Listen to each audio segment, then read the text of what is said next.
29e conférence des parties à la Convention cadre des Nations Unies sur les changements climatiques COP29, les dirigeants mondiaux s'unissent pour discuter des besoins des financements climatiques. Lors de la séance des discussions de haut niveau sur les besoins des financements climatiques, 6 intervenants représentant le gouvernement des États parties ont pris la parole. Parmi eux, Hassan Barry Djamous, ministre de l'Environnement, de la Pêche et du Développement durable.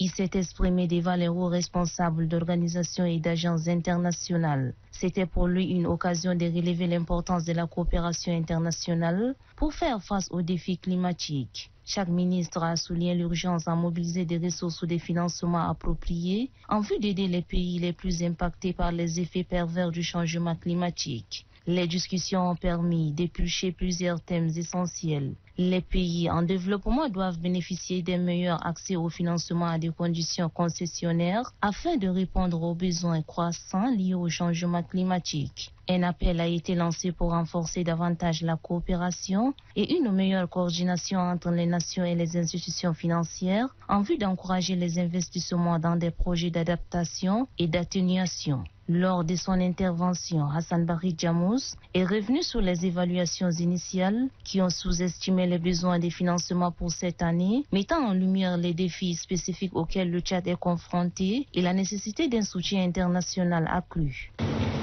Nous avons développé des stratégies de mobilisation des ressources qui intègrent les dimensions climatiques et sécuritaires, notamment un plan de financement et un plan de partenariat de la contribution déterminée au niveau national. Et une mise en place des mécanismes de coordination pour optimiser l'utilisation des ressources qui sont disponibles. En troisième point, un focus sur la résilience communautaire. Là, nous avons le renforcement du système d'alerte précoce, la protection des moyens de subsistance, la restauration des écosystèmes. Cependant, nous faisons face à des défis considérables qui nécessitent un soutien international renforcé.